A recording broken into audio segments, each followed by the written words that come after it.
Binge the full week of The Ray Taylor Show ad-free over at inspireddisorder.com/plus. This is The Ray Taylor Show. Welcome to The Ray Taylor Show, where I bring you the reviews on the latest movies and TV shows, as well as classic and foreign films. I'm your host, Ray Taylor, and on this podcast, I'll be talking about all things film and television. Whether you're looking for a new show to binge or want to know if that blockbuster is worth a trip to the theater, or just want to hear my thoughts on a classic or foreign film, I've got you covered. So join me every Monday, Wednesday, and Friday for new episodes, and let's dive into the world of film and television together. On this episode, I am finally talking about Creed 3. Came out this year, 2023, directed by Michael B. Jordan. His directorial debut. Written by Keenan Coogler, Zach Balin, Ryan Coogler, starring Michael B. Jordan, Tessa Thompson, Jonathan Majors, and Felicia Rashad. In this movie, Adonis has been thriving in both his career and family life, but when a childhood friend and former boxing prodigy resurfaces, the face-off is more than just a fight. Overall, so I've been watching and reviewing the Creed movies because this movie finally became available on streaming, and had watched all of the Rocky movies a few months ago, did a top 5 ranking my favorite Rocky movies, not including the Creed movies, because I was waiting for this one to come out. So Sunday, I will be doing a top 5 Rocky versus Creed, where I rank the entire franchise, including both the Creed and Rocky movies. So, anticipating this movie, heard kind of mixed things, but mostly good. I really enjoyed the first Creed movie. Second Creed movie wasn't bad, but didn't like it nearly as much as the first and had some issues with it. This movie I loved and I hated. There are moments of this movie that I absolutely have a lot of problems with, which I'm going to get into all the details of this movie. Of what I loved, because there are things I love that this movie does that none of the other Creed or Rocky movies do, but there are things in this movie that are just bafflingly bad. So we'll see how this ranks overall. I've got a lot of opinions. You know, this movie does a lot of interesting things. The way the boxing was shot, interesting. Introduces one of my favorite antagonists in the entire franchise, I think, in my opinion. But this movie also has some horrible performances by two of our main characters, played by Michael B. Jordan, the director of this movie as well. The star of this movie, Michael B. Jordan, baffling performance. And Tessa Thompson, just like, she's doing something in this movie that was very annoying and didn't make any sense. I could see how you could explain it, but still, two of the main characters of this movie were giving performances that stood out in a negative way to me. But I do appreciate the big swings that this movie takes, especially when big swings work. I like a movie, I will give a movie credit for just taking big swings. And this movie not only took big swings, but I think connected with a few big things. I don't think the performances by Tessa Thompson and Michael B. Jordan were big swings. I think those were major missteps. In the end, the issues I have had didn't spoil this movie. I lean more on I like this movie than I have massive problems with this movie. It's not the best Creed movie, but it's also not my least favorite Creed movie. So knowing that I like, you can infer whatever you want. But the things I did like about this movie, right? We'll start off with some things I did like. I'm sorry. Let's start off with things I didn't like. Start with the negative. And then we'll get to the positive, because I think this movie ends on a positive, which is good. You can get away with a bad beginning, bad parts, bad elements, but if you nail the end, I will forgive a lot of stuff. So let's start with the stuff I didn't like. The writing, not great. There's things Adonis says that are just dumb. The lack of communication that exists between him, Adonis, and his wife are also, Bianca, are also like a lot of the drama in this movie. One of the aspects of drama that between them is that they just never, like, I don't know what they do with each other, but it's clearly not talking about their life at all before. And this is something that is part of, like, from the first Creed movie, where he didn't tell her that he was the son of Apollo Creed and that he's friends with Rocky Balboa. That is the tip of the not communicating iceberg that exists, that this movie crashes into.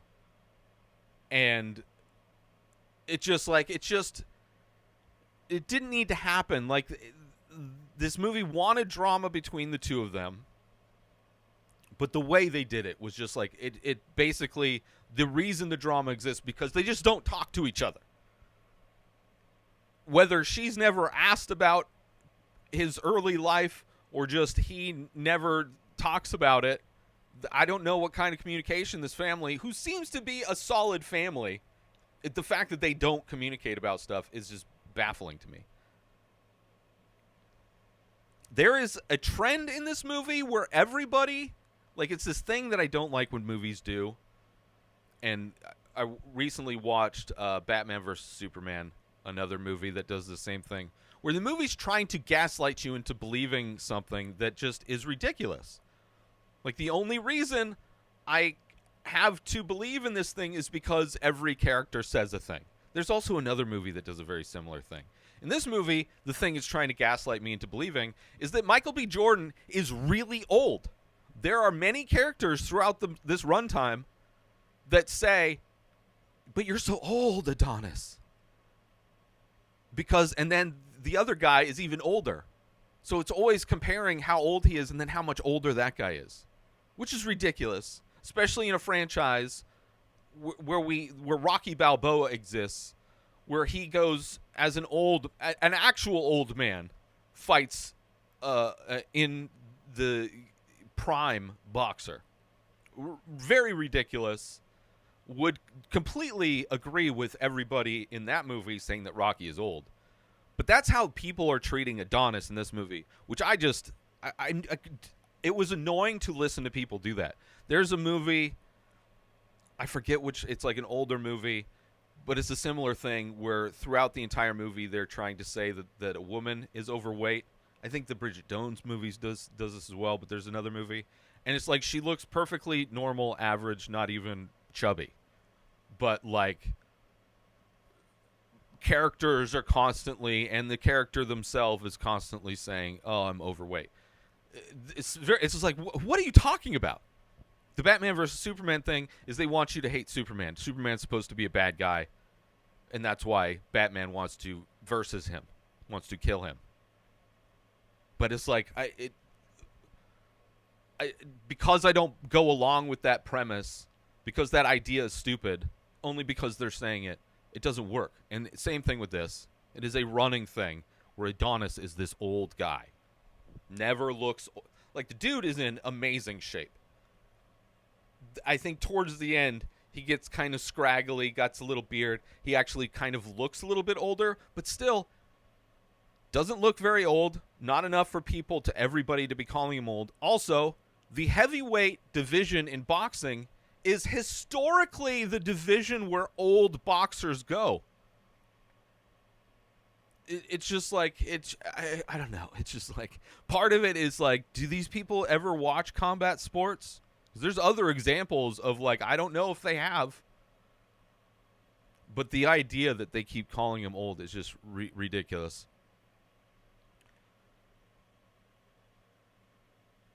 The performances, as I mentioned before, Michael B. Jordan, his performance is not great.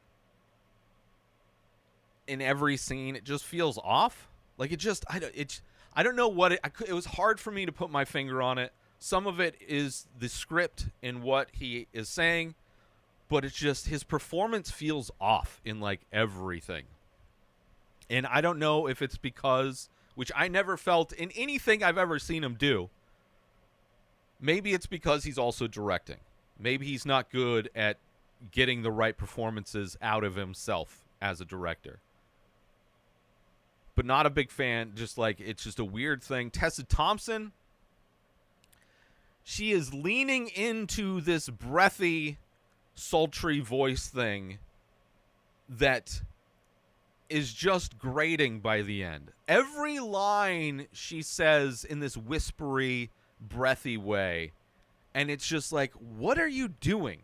Like, in every scene, that's how, and I can see somebody making the excuse that she is losing her hearing, and maybe that's why she's speaking in this way, but I don't buy it. I don't buy it at all. And it's annoying. So the performances from Tessa Thompson and Michael Jordan. Tessa Thompson's, the way she delivers her lines is annoying. And Michael B. Jordan, I don't know what's going on with that guy. Just didn't like his performance at all. But I did love the performances from their kid, Amara, and Dame, who is the old friend that comes back. I loved those characters. I thought they were great performances. So that is the other side. I loved that shit. His house, amazing. Also, this mansion that he lives in, amazing. This crazy glass floor, the second floor, is made of glass. So it's like there's this scene where like the kid comes out to meet Dame, and it's like she's walking on it. It's like it's a beautiful house. The mood lighting, great artwork, all that stuff. Beautiful mansion. Some positives, right? I didn't hate everything. The directing in this, very strange. Felt very much like style over substance. However, substance, I think, comes late in the movie. The opening boxing scene, everything seems like just horrible, bad green screen. Like, everything was shot on green screen. And it's not like this is a superhero movie. Like, it's okay. Like, you can film stuff like boxing and boxing arenas are literally filmed and televised regularly. You can do it in the place. You don't have to have green screen, and yet everything, especially the first boxing match that we see in this, is just painful how bad it is. Towards the end, I think it's used to much greater effect. And the style, been spoken about a lot, heavily influenced from anime, a lot of super slow-mo stuff, some fun combos. I thought that was interesting. Very interesting style. I just don't think it was used all that well, especially the beginning boxing match. I was really disappointed. As this movie went on, I thought it got better. Also kind of felt very video gamey, which not as bad as the second movie, but still had that kind of feel. And because everything is like green screen, it all looks fake. Especially the beginning, that beginning boxing match. Everything looks so fake. The ring looked fake, the arena looked fake, everything. But this movie did do some great things. Aside from the couple performances that I really liked, I do like it seems like the first movie that has dirty boxing in it. Where Dame is, dirty. Loved it. Also shit talking. Very, like I said, this antagonist, by far the most unique, my favorite out of all of them. Clubber Lang, maybe similar seeming. But I like the style. I like the shit talking. I like the dirty boxing. I liked all that stuff. Let's take a quick break from this episode to talk about Attention all Ray Taylor Show fans! We're excited to announce we've just released a line of exclusive merchandise featuring original artwork inspired by the show. Our high-quality shirts and biodegradable phone cases are a perfect way to show your support for the show and make a great gift for any fan. Plus, with each purchase, you'll be helping us continue to bring you great content. So don't wait. Head on over to inspireddisorder.com now and check out the full collection. Thanks for listening, and we hope you'll show your support by grabbing some Ray Taylor Show merchandise today. And now, let's get back to the show.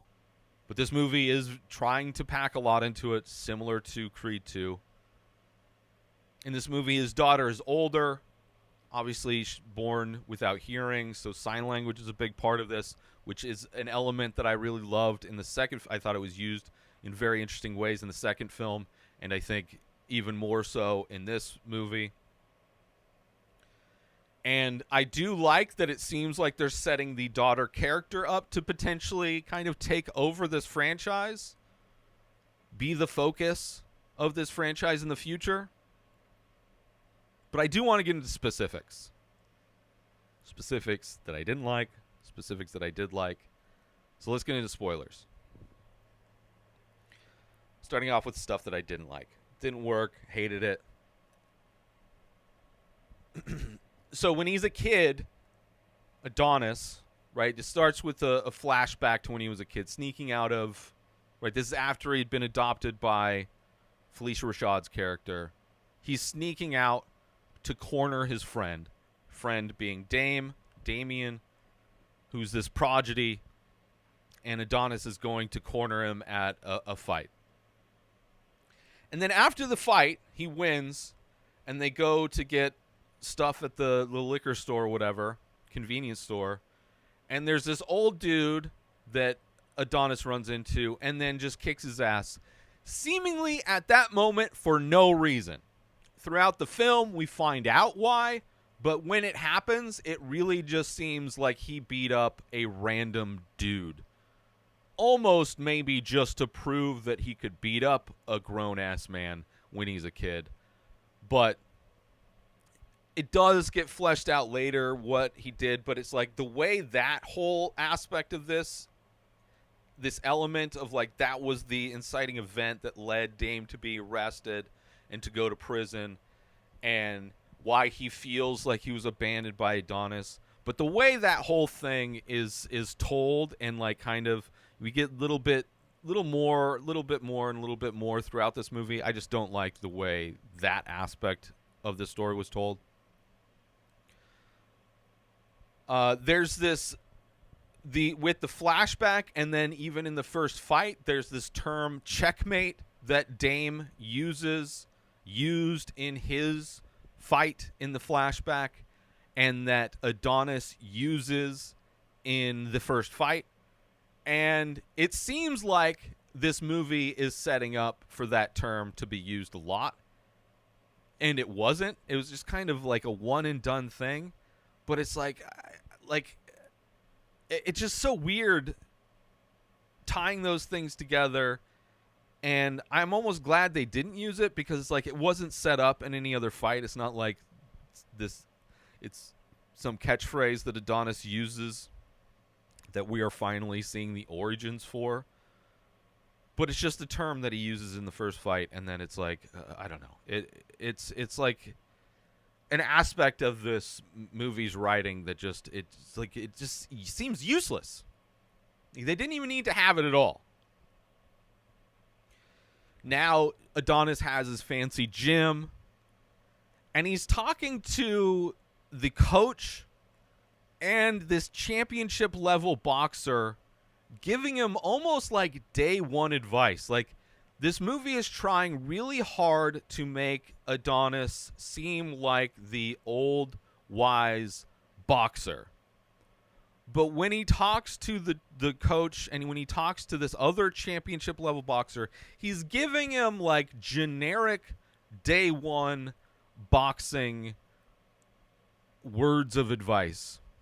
It's not about how hard you get, but it's about the control and the timing. It's like you don't think they know. You don't think that that's been a generic thing told to them throughout this dude's career, that it's not just about the power, that timing and strategy is a big part of boxing. This championship level boxer doesn't know that. This coach that's coached multiple championship level boxers, they don't know that generic advice. So I don't buy that he's this wise veteran or that he's old, which they keep trying to say that he's old, and Dame's even older. So yeah, but it's like, okay, they don't look old. Their bodies don't look old. They don't seem like they're moving old. Like, if this was a different movie franchise, maybe you could pull that off. But we've seen what old boxers look like in Rocky Balboa. So I don't buy the constant, like, trying to convince me he's old. There's a scene where his daughter, who's going to a special hearing impaired school, gets bullied. Like, the way the bully tears up her drawing was weird. The fact that she has a fighting problem is weird. Just because her dad is a boxer, and this idea of, like, it's in the blood because they're creeds, it's like, okay. And it, like, leads to him wanting to train her, which would provide some discipline, but it would make way more sense if this movie, like, everything would make more sense if that the bullying that she was receiving at school was that she got beat up. Right? That's how she got bullied, was she got beat up.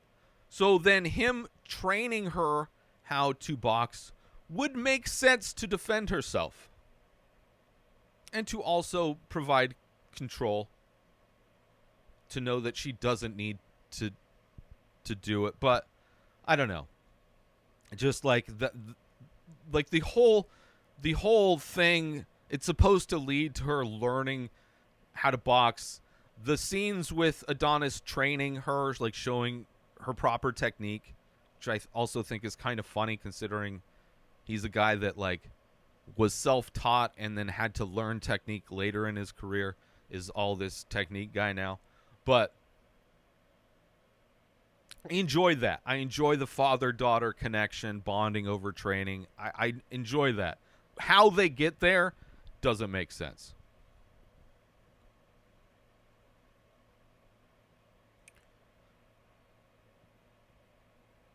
There is, again, the lack of communication stuff between him and Bianca is just ridiculous. Never telling her that he was in a group home seems... How does that never come up? That he was in a group home before he got adopted. And never told her, like, just in the same way that, like, I can understand on some level in the first Creed movie him not telling her that he was the son of Apollo Creed, right? Because that's a big theme of that movie, him not wanting that connection, not wanting to take advantage of that, despite the fact that's literally how he introduces himself to Rocky, to be trained by Rocky. But, so I kind of understand it in that movie. And they're just starting to go out, and he doesn't, like, necessarily want her to know that he's this famous guy or from this famous family. That makes a lot more sense. Whereas in this movie, they've been married for like a decade. I don't know how long they've been married, but they've been together for a long time. He's had this career. And what, he's never told her that he was in a group home? That he was in, like, this foster group home? Never told her that, like, there was a situation where one of his friends went to jail? Like, what has he ever talked to her about?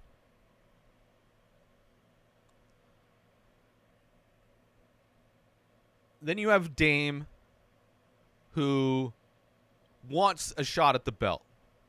Fresh out of prison, no real boxing record, but this prodigy as a kid.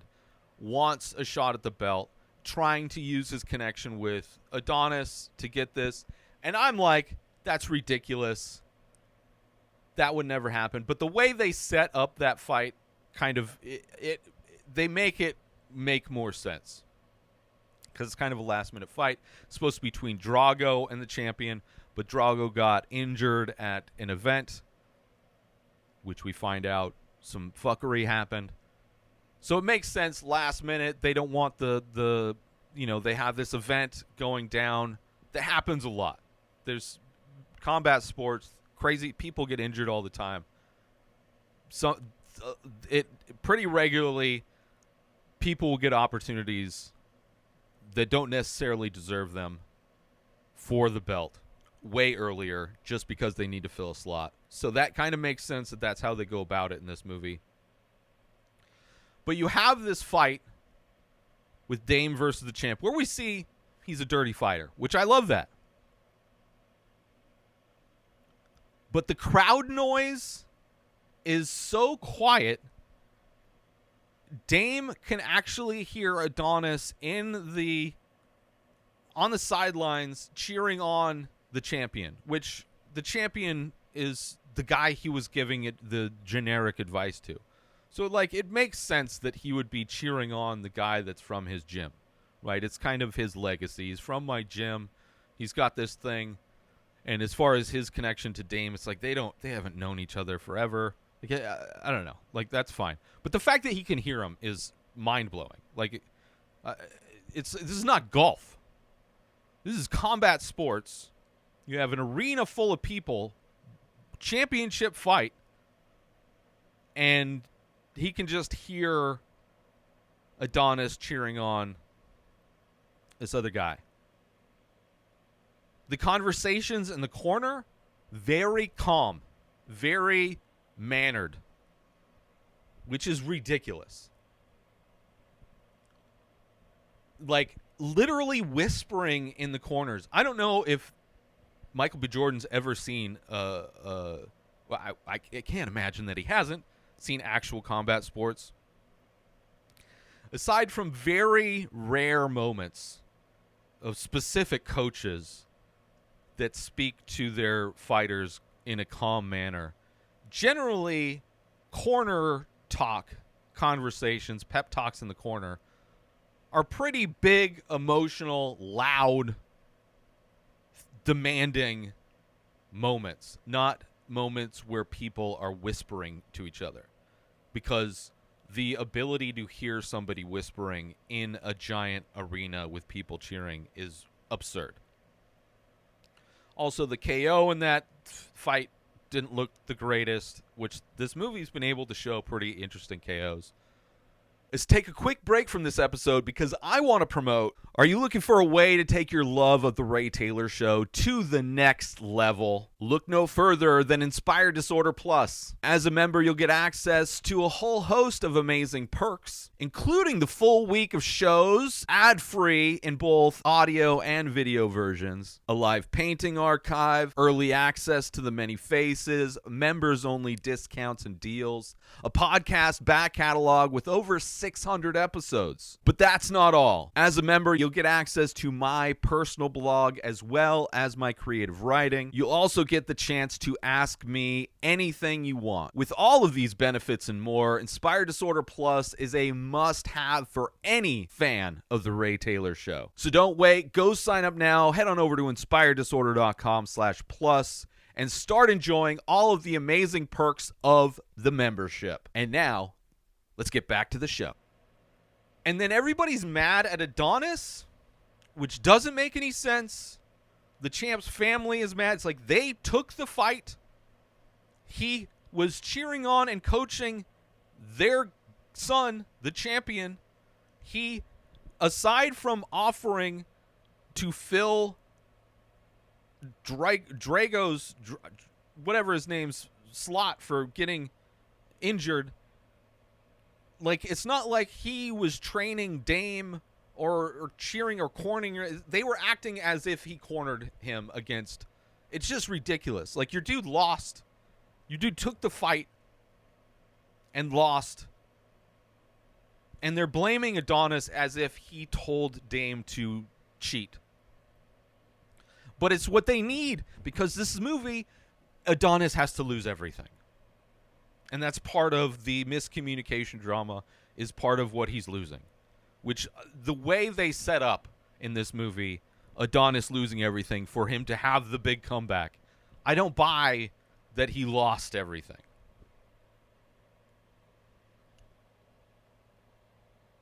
right? But this movie, you have to have Adonis fall from grace, right? He has to, quote unquote, lose it all, which I never really felt like he lost it all. And then there's the scene where his mom finally shows him these letters that Dame wrote and never gave him, which is kind of shitty. Another, like, what? I don't know. I don't know.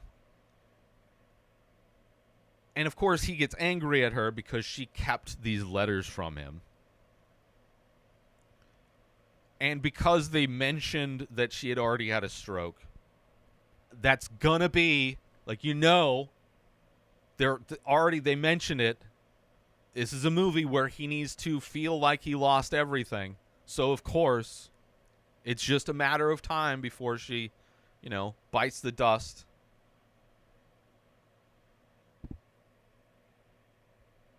So it can become a comeback story. And, of course, it's also convenient that she never shows him these letters, because one of the pictures of Dame with his crew in prison shows the guy who broke Drago's... Drago. Broke Drago's hand at the event, right? So he set up Drago to get injured so that he could replace him. So it's convenient. Like, there's a lot of stuff that's, like, very convenient, but I just don't buy it. And there's this thing that happens, which has happened in the first Creed movie. Probably happened in the second one. Happens for sure in this one. Adonis Creed reacts to be calling baby Creed the same way Marty McFly reacts to being called chicken in the Back to the Future movies. Like, it is the insult that will always effortlessly get under his skin. And it's very sad. Now let's get into stuff that I did like and I loved, that I thought worked. I like when he teaches his daughter to fight, showing her technique, right? Maybe it will teach her discipline, not to just beat up people. Sure. Still would have made more sense if she was the one that got beat up, which is similar to what Rocky 5, right? Rocky not wanting to show his son how to box. His son gets in, like, these scrapes and stuff like that. Whatever. They do a decent job setting up Dame as this last-minute replacement in the Drago fight to get the championship belt, right? But they don't sell it that great. Like, they could easily sell it like, we are, like, just, this is what our family does, right? Apollo Creed gave Rocky, this underdog fighter, a chance at the title. And we are going to be doing that again. My gym, my guy is going to give this shot to this unknown guy. Because that is what this is the tradition of the Creed family. They don't use that at all. But still, the reasoning for him replacing makes sense. And I love the Dame character. Now, I know the actor is problematic. Has allegedly Jonathan Majors, domestic abuse, no idea the details. Aside from his personal life, the character of Dame in this, love. Dirty fighter, shit talker. Like, he has an interesting style, moves differently than all the other boxers.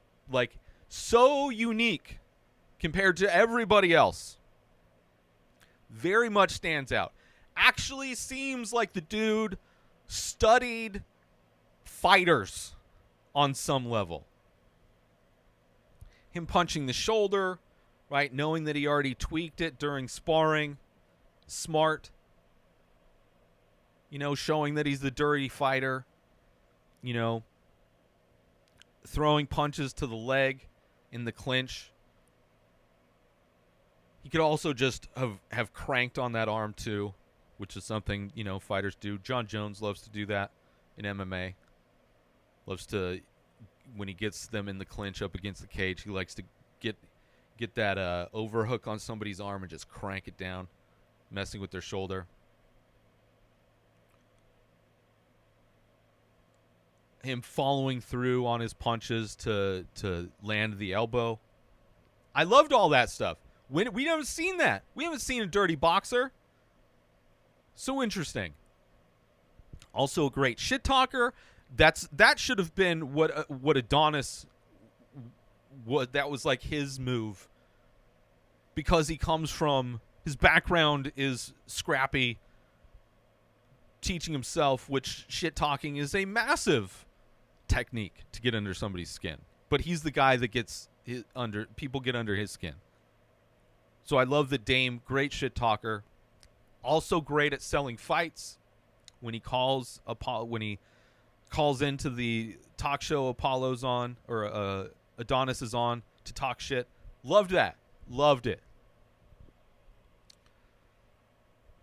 I like that Adonis brings in Drago Jr. into his training camp, right? Although it does, again, highlight how small he looks for supposedly being a heavyweight championship. Still a great training montage.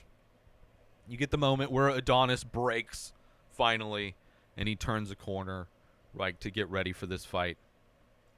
Which the last fight is an outdoor event at Dodger Stadium. Okay. Still very green screen looking, but I still like the way it looked, the way it's used, because he, visually, metaphorically, does a lot of interesting things. I also like the boxing, the way it's filmed in this final fight is a lot better. Dame, again, actually acting like a fighter, shit-talking in the ring during the fight between rounds. Some decent movement for once. So much of these movies are like people just standing in front of each other. He does this thing where he charges in. Like, super interesting. By far the most interesting boxer antagonist in the entire franchise is Dame. It seems like he actually studied boxers. And he does this like weird kind of like, I forget what they call it. This weird guard. Instead of like holding your arms up and down in front of your face, he goes like crossways, which I think is something Anderson Silva does a lot. But just awkward. He's like very awkward in a lot of ways, which I like. And then after the fight, or no, during the fight still, when they start visualizing each other as kids, kind of like as they would train in basements and stuff, like mattresses wrapped around pillars or whatever, and seeing each other as kids while they're in the corner, you get a lot of very stylized stuff, like prison bars kind of show. Like I liked all that stuff. I thought the stadium empty, just the two of them. I liked all of that stuff in the final fight. The body shot was epic. Better KO than before. Overall, loved the final fight. Loved the final fight. The post-fight locker room talk where Adonis goes to talk to Dame. I loved that moment as well. Right? So, like, by the end of this movie, it did a lot of interesting things. I really liked the Dame character. I didn't really buy Adonis falling from grace. A lot of the writing is very tough. Performances, tough. But by the end, I really liked it. And I could definitely see a spinoff with his daughter as a female boxer, a deaf female boxer, maybe even MMA, right? She goes into MMA instead of boxing, since I would imagine female MMA is far more popular than female boxing. Ronda Rousey, far more. I don't even know a female boxer's name to even compare to what Ronda Rousey did for female MMA. But so I could see the franchise following her later. Very interesting. All of the hurdles that she will have to overcome, not only being a woman, but also being hearing impaired. So I could see that being where, and I've read interview with Michael B. Jordan, how like he's got ideas for where this other spin-offs and things, so I could see that easily being a spin-off of its own. So, in all, unbalanced movie. some of the worst performances I've seen, some bad writing. The boxing ended better than it began. I love the Dame character. He is definitely what makes this movie great. I like that it seems as though his daughter eventually taking over. The movie made me angry for a lot of it, but ended strong, so ultimately I think it works. And the movie had a bunch of problems, but, stuff. But the stuff it did right, I think, overwhelmingly made it a better movie. Better even so, I like this movie more than Creed 2, even though I think the problems in this movie are worse than the problems of Creed 2. I think the things that this movie does better is better than Creed 2. And it's divorced itself from a lot of trying to just be so tied in with the Rocky movies, really trying to do its own thing. So, I don't know. I did enjoy this movie ultimately. And I want to thank you all for listening and tuning into this episode of The Ray Taylor Show. I hope you enjoyed my thoughts on Creed 3. Don't forget to tune in every Monday, Wednesday, and Friday for more movie and TV show reviews. And join the conversation by leaving a comment or rating on your favorite podcast platform or over on youtube.com/inspireddisorder if you are watching this episode, as all episodes are in video version as well. Until next time, enjoy the fight. Subscribe to The Ray Taylor Show on YouTube and everywhere podcasts are found. Binge the full week ad-free over at inspireddisorder.com/plus. Purchase Ray Taylor Show merch over at inspireddisorder.com. Have a wonderful day, everybody. Peace out! Today is the day where you wake up and you realize that everything that you've been dreaming about, everything that you've been wanting, every goal and wish and hope that you've ever had can become real. Dreams can come true. What you manifest in your mind, you can bring to reality.